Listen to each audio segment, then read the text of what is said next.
मित्रांनो, संपूर्ण जगाचं लक्ष सध्या अमेरिका, इस्रायल आणि इराण यांच्यामध्ये जे युद्ध चालू आहे त्या युद्धावरती आहे. अमेरिका आणि इस्रायलने इराणवरती हमला केला.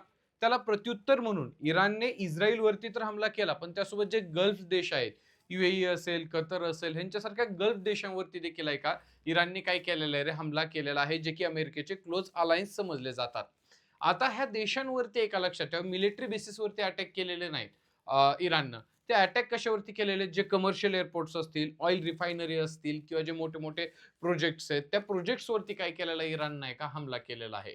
आता ह्याचे परिणाम आहे का संपूर्ण जगभर तर होणारच आहेत. पण ह्याचा नेमकं भारतावर काय परिणाम होणार? भारतात आहे का कुठल्या गोष्टी स्वस्त होणार, कुठल्या गोष्टी महाग होणार, सर्वसामान्य जी जनता आहे त्या जनतेच्या जीवनावरती ह्या युद्धाचा परिणाम नेमकं काय होणार आहे, ते आपल्याला आजच्या व्हिडिओमध्ये बघायचं आहे. तू म्हणसाल, "सर युद्धाची पार्श्वभूमी सांगा. युद्ध कसं सुरू झालं? काय कारणं होती युद्ध सुरू होण्यामागे? की अमेरिकेचा रोल काय? इस्रायलचा रोल काय? इराणचा रोल काय? इराणने ह्या गल्फ देशांवरती का हमला केला?" तर ह्याच्यावरती आपण एक डिटेलमध्ये व्हिडिओ तर घेणारच आहोत. कारण मला माहिती आहे की आता युद्ध सुरू होऊन जवळपास आज 5वा दिवस आहे. ठीक आहे.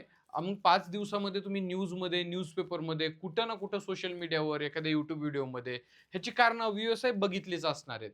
आपल्याला इम्पोर्टंट काय की ह्या युद्धाचा नेमकं भारतावरती आणि तुमच्या आमच्या खिशावरती परिणाम काय होतोय, हे आपल्याला या एका व्हिडिओमधून बघायचं आहे.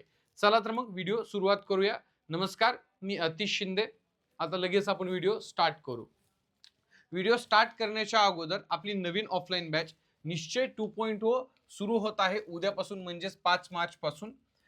बॅचचा टायमिंग काय असेल रे, 12:30 PM ते 5:30 PM बॅचचा टाइम असेल. ऑनलाईन आणि ऑफलाईन मोडमध्ये ही बॅच आहे. फी स्ट्रक्चर बाकीच्या गोष्टी तुम्हाला स्क्रीनवरती दिसतच आहेत. अधिक माहितीसाठी तुम्ही हा खाली दिलेल्या नंबरवरती कॉल करू शकता. ठीक आहे. चला आता विषयावरती येऊया आपल्या मूळ. बघा आता काय रे, युद्ध सुरू झालेलं आहे. युद्ध फुल फ्लेज वॉर तर तुम्ही नाही म्हणू शकत, पण सुरू झालेलं आहे युद्ध आता. बघा ह्याचं परिणाम नेमकं काय काय होणार आहेत. आता सगळ्यात इम्पॉर्टंट काय आहे माहिती का, भारताचं बघा. आता भारताचं म्हणजे भारत कसं दुविधा मनस्थितीमध्ये आहे. आपण एक इराणचे मित्र आहेत, आपण इस्रायलचे पण मित्र आहेत. आता जर युद्धाने अजून एका लक्षात ठेवा उग्र रूप धारण केलं, ठीक आहे, फुल फ्लेज वॉर सुरू झाली, तर आपल्याला आत्ता जसा आपला न्यूट्रल स्टान्स आहे ना, तसा न्यूट्रल स्टान्स ठेवता येणार नाहीये. आपल्याला काय करावं लागेल, कुठले तरी एक साईड निवडावीच लागेल. मग त्याच्यानं आपल्याला एका लक्षात ठेवा, म्हणजे इकडं आड आणि तिकडं वीर असं झालेलं आहे आपलं. काही जरी निवडलं तरी आपल्याला नुकसान आहेच. मग ते काय नुकसान आहे ते आपण पुढे बघणारच आहे. त्यासोबत लक्षात ठेवा आहे का, आपण आहे का आता म्हणजे एनर्जी क्रायसिस भारतावरती येऊ शकते. ह्या सगळ्या गोष्टीवरती काय करायचं आपल्याला आहे का आजच्या लेक्चरमध्ये आहे का डिस्कस करायचंय. आता सगळ्यात इम्पॉर्टंट बघा, आता तुम्ही न्यूज बघितली असेल तर इराणने काय केलेलं आहे रे, हा स्ट्रेट ऑफ हॉर्मुझ आहे का, हिथला जो पट्टा आहे तो तुम्हाला सर्कल केलेला दिसेल इमेजमध्ये. आता इराणनी काय केलेलं आहे लक्षात ठेवा, स्ट्रेट ऑफ हॉर्मुझ आता जवळपास ह्याची लेंथ आहे का 164 किलोमीटर आहे आणि ह्याची जी अप्रॉक्सिमेटली विड्थ आहे ना ती 33 किलोमीटर आहे ह्या स्ट्रेट ऑफ हॉर्मुझची. मग स्ट्रेट ऑफ हॉर्मुझला काय केलेलं आहे रे, स्ट्रिक्ट आहे का, बॅन केलेलं, बॅन म्हणू शकत नाही, इथं आहे का रोग, असा रोग घातलेला. इराणनी धमकी दिली, एक जरी शिप आहे का लक्षात ठेवा आता त्या स्ट्रेट ऑफ हॉर्मुझ मधून आहे का पास झालं तर जेव्हा आम्ही डायरेक्ट मिसाईल आहे का काय करणार आहे, दागणार आहे, असं सांगितलेलं आहे इराणनं. मग आता स्ट्रेट ऑफ हॉर्मुझला काय केलेलं आहे रे, बंद केलेलं आहे. आता ह्याचा नेमकं भारतावरती इम्पॅक्ट काय होणार आहे लक्षात ठेवा. आता आता स्ट्रेट ऑफ हॉर्मुझला बंद केल्यामुळं आता एक गोष्ट ध्यानात ठेवा, भारत हा आहे का जगातील थर्ड लार्जेस्ट आहे का कन्झ्युमर ऑफ क्रूड ऑइल आहे, येते लक्षात. म्हणजे क्रूड ऑइल आहे का सगळ्यात जास्त जगात आपण तिसऱ्या नंबरला काय करतोय, इम्पोर्ट करतोय, येतोय ध्यानात. आणि त्यातल्या लक्षात ठेवा आता इंडिया इम्पोर्ट दी ओव्हर 80 ते 85 ते 90% ऑफ इट्स टोटल आहे का क्रूड ऑइल रिक्वायरमेंट. म्हणजे जेवढं पण आपल्याला क्रूड ऑइल लागते जगात तर तिसऱ्या नंबरला आहे आपण क्रूड ऑइलच्या एका इम्पोर्टमध्ये. त्यासोबत जेवढं पण आपल्याला क्रूड ऑइल लागते तेवढं आपण दुसऱ्या देशाकडून घेतोयच. आणि त्यातलं पण लक्षात ठेवा 50% क्रूड ऑइल आणि 54% जे LNG म्हणतो का, लिक्विफाईड नॅचरल गॅस, ते आपण आहे का कुठून येते, स्ट्रेट ऑफ हॉर्मुझ आहे का हिथून भारतात येते. म्हणजे कसं तुम्हाला इथं मॅपमध्ये दिसतंय बघा, हे दिसलं पट्टी आहे स्ट्रेट ऑफ हॉर्मुझ मधून आहे का, इथं आहे का असं भारतात येते. येते लक्षात, किती जेवढं आपल्याला क्रूड ऑइल आपण इम्पोर्ट करतोय त्याच्या 50% आणि 54% लिक्विफाईड नॅचरल गॅस. आता काय केलेलं आहे इराणनं, हा स्ट्रेट ऑफ हॉर्मुझलाच आहे का ब्लॉक केलेला आहे. एका पण शिपला जाण येण्यावर इराणनं बंदी घातलेली आहे. इराण काय म्हणले, एक जरी शिप इथून आली आम्ही काय करणार आहे, डायरेक्ट मिसाईल टाकणार आहे त्याच्यावर. मग आता हे आहे का काय केलेलं क्रूड ऑइल आता भारताला बघा, आता मग आपल्याला काय करावं लागेल, क्रूड ऑइल आहे का जे शॉर्टकट मार्गे असं येत होतं ते आपल्याला तिकडून असं असं असं असं वळून घ्यावं लागणार आहे. येते लक्षात, रशियाकडून असं वळून फिरून घ्यावं लागणार आहे. मग ह्याचा परिणाम काय होणार आहे आपल्यावरती, सगळ्यात एका लक्षात ठेवा मोठा परिणाम होणार आहे की क्रूड ऑइलच्या किमती वाढणार आहेत. पेट्रोलचे जे प्राइसेस म्हणतो ना आपण पेट्रोल डिझेलचे, ते आता एक डायलॉग आहे बघा, आसमान को छूते हुए, त्या टाइप मध्ये असं एकदम तुम्हाला भयानक आहे का, हीच जर परिस्थिती पुढे कंटिन्यू राहिली, ह्याच्यावरती जर काही तोडगा निघला नाही, मार्ग निघला नाहीये, तर तुम्हाला पेट्रोल डिझेल इंधन गॅस जे तुम्ही म्हणतो ना आपण घरात वापरतो, सगळ्याचे भाव वाढलेले दिसतील, गॅरंटेड म्हणजे गॅरंटेड. कारण की लक्षात ठेवा आता काय आहे की आपल्याला जेवढी रिक्वायरमेंट आहे क्रूड ऑइलची त्यातला 50% आपण क्रूड ऑइल ह्या मार्गे घेत होतो. आता आपल्याला लांबून आहे का क्रूड ऑइल मागवावं लागणार आहे. क्रूड ऑइलचे प्राइसेस काय होणार आहेत त्याच्यामुळे वाढणारच आहेत. आणि एक गोष्ट लक्षात ठेवा, क्रूड ऑइलचं आहे का जर पर बॅरल प्राइस आहे का $10 वाढली का, तर आपलं जे करंट अकाउंट डिफिसिट आहे का त्याच्यामध्ये कितीची तूट येते, 12 ते 15 बिलियन डॉलरची तूट येते. आता तुम्ही म्हणसाल करंट अकाउंट डिफिसिट म्हणजे काय, तर तुम्हाला साध्या भाषेत सांगायला गेलं ना, करंट अकाउंट डिफिसिट म्हणजे काय, तुम्ही जेवढे पैसे कमवता येते लक्षात, आणि ते मायनस आहे का जेवढे पैसे तुम्ही खर्च करता, ह्याच्यामधला जो डिफरन्स आहे त्याला आपण करंट अकाउंट डिफिसिट म्हणतो. म्हणजे कमवता म्हणता येत नाही, तुम्ही जेवढ्या गोष्टी आहे का इम्पोर्ट करता आणि जेवढ्या गोष्टी आहे का तुम्ही एक्सपोर्ट करता त्याच्यामधला जो गॅप आहे का त्याला करंट अकाउंट डिफिसिट म्हणतात. आपण कधीच सरप्लस मध्ये नसतो, आपण कायम डेफिसिट मध्ये आहे. म्हणजे आपण जास्त गोष्टी इम्पोर्ट करतो आणि एका त्याच्या तुलनेत कमी गोष्टी काय करतो, एक्सपोर्ट करतो. जर $10 फक्त बरं का पर बॅरल आहे का प्राइस वाढली क्रूड ऑइलची, तर आपलं करंट अकाउंट डेफिसिट कितीनं वाढणार आहे, 12 ते 15 बिलियन डॉलर वाढणार आहे. येते लक्षात, करंट अकाउंट डिफिसिट. पुन्हा ह्याचा इम्पॅक्ट, मग करंट अकाउंट डिफिसिट वाढलं ह्याचा इम्पॅक्ट कशावर होणार आहे, डायरेक्टली आपल्या करन्सीवर होणार आहे. करन्सी होणार म्हणजे काय, डॉलरच्या तुलनेत लक्षात ठेवा रुपया अजूनच खाली पडणार आहे. करन्सीचं आपल्या डिप्रिसिएशन होणार आहे, जसं जसं आपलं करंट अकाउंट डिफिसिट वाढेल तसं तसं लक्षात ठेवा. पुढं मग आता काय होणार आहे, डोमेस्टिक इन्फ्लेशन वाढणार, नो डाऊट. की एका तुम्हाला एका तात्पुरत्या काही वस्तूंच्या किमती आहे का, कांदा असेल काही एका राईस असेल, ह्यांच्या तात्पुरत्या किमती कमी झालेल्या बघायला भेटतील तुम्हाला. पण तात्पुरत्या किमती कमी झाल्या हे कुणाला भारी आहे, एक कन्झ्युमरला भारी आहे, पण जो व्यापारी ज्यानं त्याचं प्रोडक्शन घेतलेलं त्याला तर नुकसान आहे ना. आणि शॉर्ट टर्म साठी म्हणतो मी, लॉंग टर्म साठी एका कन्झ्युमरला देखील ह्याचं नुकसानच आहे. डोमेस्टिक इन्फ्लेशन वाढणार, increase transportation and logistic cost. बघा आता क्रूड ऑइलच्या प्राइस वाढल्या इंटरनॅशनल मार्केटमध्ये, पर बॅरलची प्राइस वाढली, भारतामध्ये काय होणार आहे, पेट्रोल डिझेलचे दर वाढणार आहेत. पेट्रोल डिझेलचे दर वाढले मग काय होणार लक्षात ठेवा, पेट्रोल डिझेलचे दर वाढल्यानंतर आहे का जे ट्रान्सपोर्टेशन आहे का ते महाग होणार. ट्रान्सपोर्टेशन महाग झालं काय होणार, ऑटोमॅटिकली लक्षात ठेवा आता लॉजिस्टिक कॉस्ट वाढली की काय होणार, त्याचा परिणाम आहे का इसेन्शियल कमोडिटीजवर होणार. कुठल्या, लाईक व्हेजिटेबल, पल्सेस, जे पण FMCG गुड्स आहेत का, फास्ट मुव्हिंग कन्झ्युमर गुड्स, त्याच्यावरती परिणाम होणार आणि त्याचे काय होणार आहे लक्षात ठेवा, भाव वाढणार. येते लक्षात. हे परिणाम कशामुळे व्हायला लागलेले आहेत, हे जे स्ट्रेट ऑफ हॉर्मुझ आहे का 33 किलोमीटर विड्थ आणि 164 किलोमीटर लेंथ असणारा, ह्याला एका ब्लॉक केल्यामुळं इराणनं. येते लक्षात. पुन्हा अजून नुकसान काय होणार आहे लक्षात ठेवा, नुकसान अजून असं आहे की जे आपण commercial vessel are force into the का कॉस्टली आणि प्रोलॉंगड आहे का रिराउटिंग.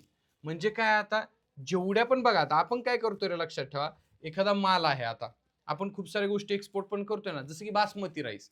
भारत जेवढं पण बासमती राईसचं आपण प्रोडक्शन घेतोय, राईस आहे का लक्षात ठेवा प्रोडक्शन मध्ये भारत कितव्या नंबरला गेलाय माहितीये का जगात, राईसच्या प्रोडक्शन मध्ये आणि एक्सपोर्ट मध्ये पहिल्या नंबरला आहे.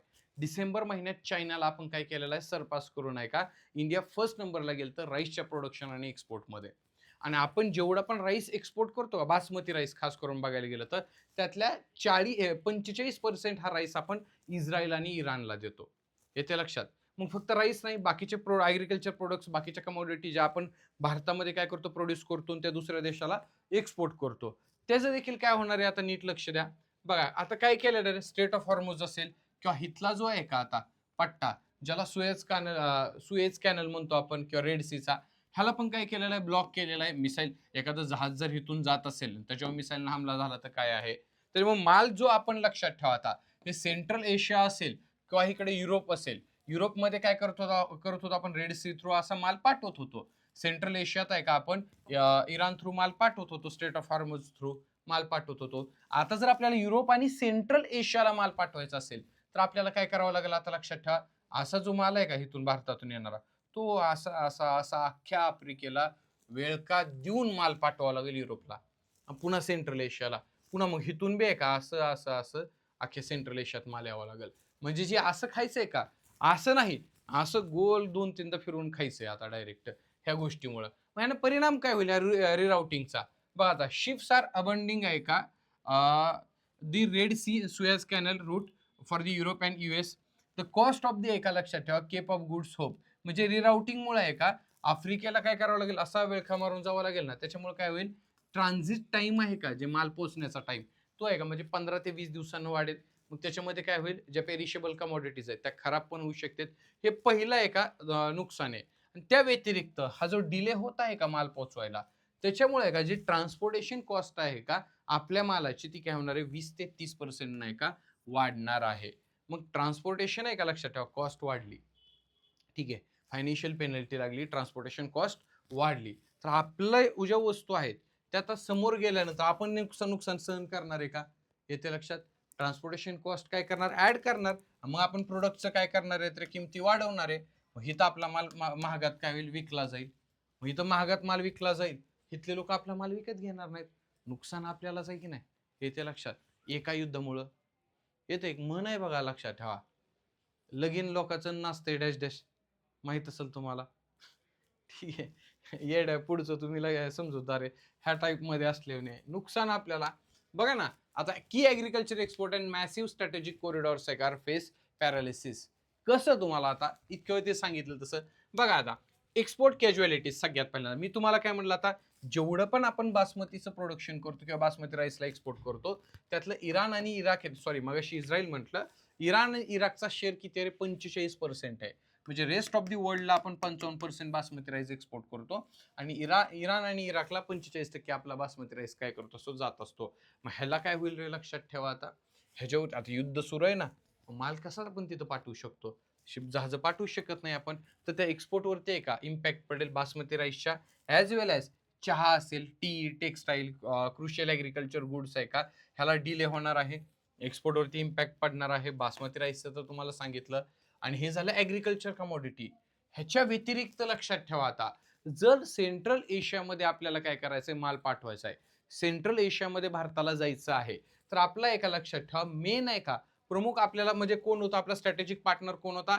इराण होतं. बरोबर आहे. आता इराण काय होतं? आपलं स्ट्रॅटेजिक पार्टनर होतं. कारण आपण काय करतो, इराणचा हा जो चाबार पोर्ट आहे का इथं तुम्हाला दिसते, हा आता ह्या युद्धामुळे काय होणार आहे? लक्षात ठेवा, आता प्रोग्रेस इज आहे का बघा, स्ट्रॅटेजिक कॅज्युअलिटीज काय होणार आहेत? प्रोग्रेस इज स्ट्रेथन ऑन आहे का टू वायटल जिओपॉलिटिकल गेटवे. सगळ्यात पहिलं काय होणार आहे? जे चाबार पोर्ट आहे, India's primary gateway to the central Asia, भारताचा जो सेंट्रल हिथून असा आहे का इराण थ्रू आहे का, इराणचं जे चाबार पोर्ट आहे हिथून भारत काय करत होता, हिथं तुम्हाला मॅप मध्ये क्लिअर दिसेल. आता बघा हिथं आहे का, हिथं आहे, हे आहे इराण.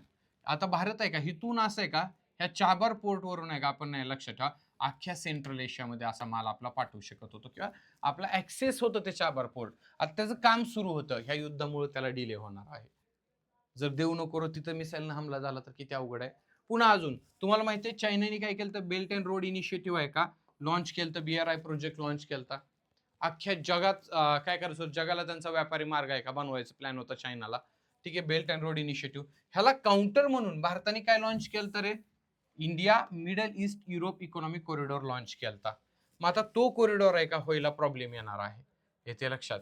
म्हणजे असा हिथून अख्ख्या आहे का India middle east Europe corridor, म्हणजे पूर्ण मिडल ईस्ट मधून आहे का अख्ख्या युरोपमध्ये व्यापारी मार्ग भारताला प्रस्थापित करायचा होता चायनाच्या बेल्ट अँड रोड इनिशिएटिव्हला काउंटर करण्यासाठी. तो रूट देखील आहे का किंवा तो प्रोजेक्ट बनण्यात देखील आता काय होणार आहे? उशीर होणार आहे ह्या युद्धामुळं. कळतंय भारतावर किती मोठा इम्पॅक्ट होणार आहे, इकॉनॉमिक लॉस आपल्याला किती होणार आहे. युद्ध जेवढ्या दिवस चालेल तेवढा आपल्याला लॉस आहे वैयक्तिक. तुमच्या आमच्या खिशाला कात्री आहे. शेतकरी असाल तुम्हाला नुकसान आहे, व्यापारी असाल तुम्हाला नुकसान आहे, तुम्ही नोकरदार वर्ग असाल तुम्हाला नुकसान आहे, तुम्ही स्टुडंट असाल तुम्हाला नुकसान आहे. हे युद्ध चालल्यामुळं ही गोष्ट डोक्यात ठेवा. क्लिअर? पुढे बघा आता त्याच्यानंतर, आणि सगळ्यात मेन इम्पॉर्टंट आहे येते लक्षात, खूप सारे भारतीय काय करतात रे, उदरनिर्वाह करण्यासाठी शिक्षणासाठी एका मिडल ईस्ट मध्ये जातात, ह्या गल्फ नेशन्स मध्ये जातात. जवळपास 90 लाख ते 1 कोटी भारतीय ह्या गल्फ देशांमध्ये. तुम्हाला हे जे डॉट दिसतात का, हे काय माणसांची संख्या आहे. युएई बघा, अबुधाबी, दुबई, कतार, म्हणजे युएई मध्ये अबुधाबी, दुबई, कतार बघा. आता बहरीन असेल, कुवेत असेल, त्यानंतर दोहा असेल, रियाद असेल, म्हणजे सौदी अरेबियामध्ये. ठीक आहे, म्हणजे पूर्ण मिडल ईस्ट लक्षात ठेवा. ओमान असेल तिकडं, तिथं तुम्हाला एका इंडियन लोक दिसेल. 1 कोटी भारतीयांना एका बाहेर काढायचं. आता जर युद्ध एस्केलेट झालं, अजून खूप मोठं युद्ध झालं, तर 1 कोटी भारतीयांना बाहेर काढायचं सर्वात मोठं चॅलेंज आपल्या सरकार पुढे असणार आहे. Nearly about. ह्याच्या अगोदर एक पिक्चर आलता बा अक्षय कुमारचा, एअरलिफ्ट म्हणून. 1990 मध्ये कुवेत मधून काय सद्दाम हुसेननं काय केलं तर लक्षात ठेवा, कुवेतवर आहे का हमला केला तर सद्दाम हुसेननं, इथं आपल्याला माहित आहे.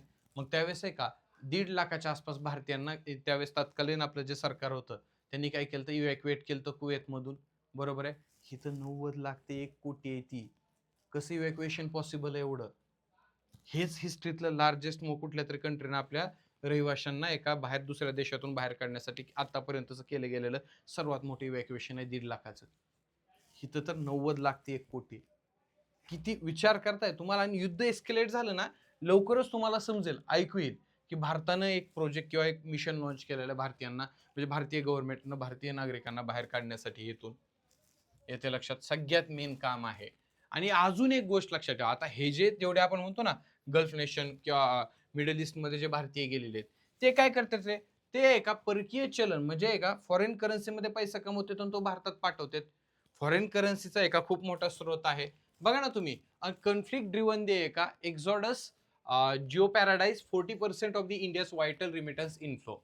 म्हणजे मॅटर काय, भारताने जर आहे का 100 रुपये फॉरेन करन्सी किंवा पैसा कमवला, आता जवळपास बघा, आता फायनान्शियल व्हॅल्यू आपल्याला आहे का आता 40 ते 45 बिलियन डॉलरचं काय होणार आहे, नुकसान होणार आहे जवळपास. कशामुळे? ह्या युद्धामुळे. जो रिमिटन्स येत होता का भारतामध्ये, फॉरेन करन्सी येत होती ना 40 ते 45 बिलियन डॉलरची, ती काय होणार, येणार नाही या युद्धामुळे. आणि त्यातल्या लक्षात ठेवा 40 ते 45 बिलियन पैकी 30 ते 40% आपल्याला एकटं कुठून येत होतं, ह्या मिडल ईस्ट मधूनच येत होतं.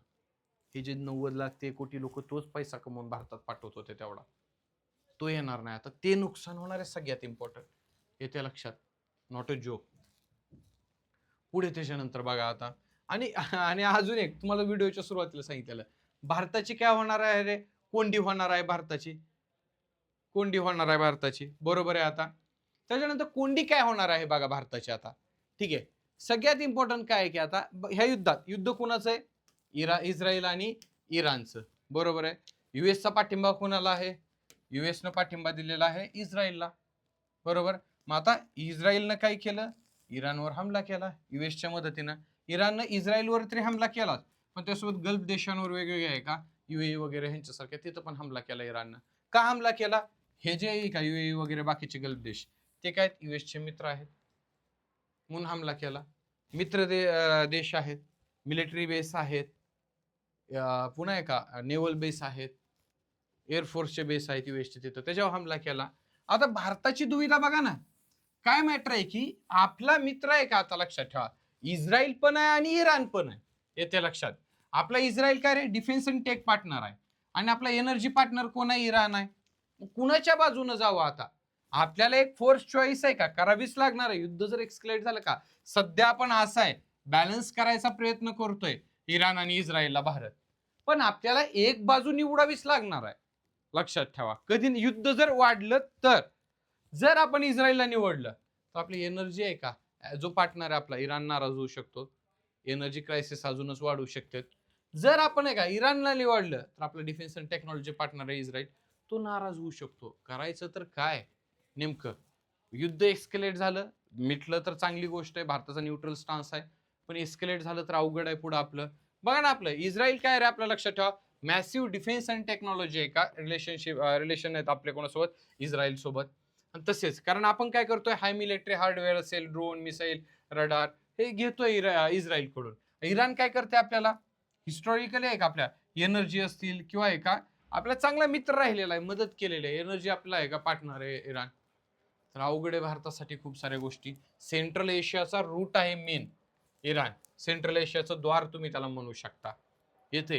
आणि हे तर सांगितलेलं आहे स्टॉक मार्केटवरती तर इम्पॅक्ट गॅरंटेड पडणार आहे, स्टॉक मार्केट कोसळणार आहे. आणि एका क्रूड ऑइलमुळे तुम्हाला करंट अकाउंट डिफिसिट वाढले, काय होणार? रुपयाचं डिप्रिसिएशन होणार. कशाच्या तुलनेत? रुपया आहे का अजून खाली पडणार डॉलरच्या तुलनेत, लक्षात असू द्या. चालेल. त्यासोबत आता ही तर ओव्हरऑल एक मी सांगितलेलं आहे काय काय परिणाम होणार. सगळ्यात पहिल्यांदा पुन्हा जे फ्लाईट्स आहेत का, आता भारत असेल बघा, आपण काय करतो, आपले इथले खूप सारे लोक आहेत का, मॅप असा पाहिजे, ठीक आहे. बघा आता भारतातून आहे का पहिले आपण अशा ज्या फ्लाईट्स युरोपमध्ये जात होत्या आपल्या इराणवरून वगैरे, अफगाणिस्तान, अशा नेता येणार नाही. आता आपल्याला असं वळून जावं लागेल, असं आपल्या फ्लाईट्सला जावं लागेल. सगळ्या सेक्टरवरती परिणाम होणार आहे. जे तुम्हाला पहिले जर लेट सपोज 12 तास लागत असेल, आता 18 तास लागणार आहे. आता 2 दिवस 1 दिवस लागणार आहे. कॉस्ट वाढणार आहे तुमची प्रवासाची, हे तर इम्पॅक्ट होणारच आहे. त्यासोबत ॲग्रिकल्चरवरती तर तुम्हाला सांगितलेलंच आहे मी काय परिणाम होईल, की आता शॉर्ट टर्ममध्ये नो डाऊट की बासमती राईसच्या किमती पडणार आहेत, लॉंग टर्ममध्ये तुम्हालाच नुकसान आहे. त्या व्यतिरिक्त लक्षात ठेवा, विकसित भारताचं जे आपलं स्वप्न आहे का, विकसित भारत @2047, प्राईम मिनिस्टर आहे का स्वतः नरेंद्र मोदी यांचं स्वप्न, ते विकसित भारताचं स्वप्न हे स्वप्नच राहणार. लक्षात ठेवा, ह्या युद्धामुळंच फक्त, ठीक आहे. कारण शांतता असणं आजूबाजूला आपल्या आहे का खूप गरजेचं आहे. लक्षात ठेवा. पुन्हा हे ओव्हरऑल सांगितले, एनर्जी सिक्युरिटीचे प्रॉब्लेम येतील, ट्रेड अँड लॉजिस्टिक असेल, ह्युमन कॅपिटल तर आहेच, ठीक आहे. कारण रिमिटन्स पाठवतात ना जे लोक, जवळपास 90 लाख ते 1 कोटी लोक बाहेर आहेत ते, पुन्हा डिप्लोमॅसीचे तर प्रॉब्लेम आहेत, दोघं पण मित्रच आहेत. तर हे ओव्हरऑल परिणाम होणार आहेत भारतावरती. त्यामुळे सगळ्यांनी एका लक्षात ठेवा, प्रे करा. युद्ध बरं आपल्याला नुकसान होतं नाही म्हणून नाही मित्रांनो, युद्ध हे वाईटच असतं, येते लक्षात. कुणाचंही असू द्या, कुठेही जगात काय असतं, सरकार किंवा पॉलिटिकल नेते मंडळी माणसं आपल्या ऑफिसमध्ये बसून डिसिजन घेतात. लढणारा बॉर्डरवर जाऊन सैनिक असतो, त्याला पण आई आहे, त्याला पण बाळ आहे, तुमच्यासारखं भाऊ बहीण असेल कोण ना कोण, त्याचा जीव जात असतो त्या युद्धामध्ये. सामान्य जनता फरफटली जाते त्या युद्धामध्ये. तर युद्ध वाईटच असतं कुठल्याही देशाचं असू द्या, ठीक आहे. बरं असो, जाऊ द्या, हे भारतावर ओव्हरऑल होणारे परिणाम आहेत. तुम्हाला एका लक्षात ठेवा, लेक्चर जर आवडलं असेल लेक्चरला लाईक करा. आणि हे युद्ध का सुरू झालंय, ह्याच्या मागची कारणं काय, हे जर जाणून घ्यायचं असेल तर कमेंट बॉक्समध्ये एका कमेंट करा की पार्ट 2 बनवा सर ह्याचा म्हणून. तर एका मी डिटेलमध्ये एका हिस्ट्री पूर्ण इराणची, इस्रायलची हिस्ट्री सांगेल तुम्हाला डिटेलमध्ये, यूएसएचा काय रोल आहे, सगळ्या गोष्टी डिटेलमध्ये एक्सप्लेन करेल त्या व्हिडिओमध्ये. व्हिडिओ आवडला असेल व्हिडिओला लाईक करायला विसरू नका, कमेंट करा नक्की. चालेल. चला तर मग अजून एका माहितीशीर व्हिडिओमध्ये भेटूया पुढच्या. तोपर्यंत जय हिंद, जय महाराष्ट्र.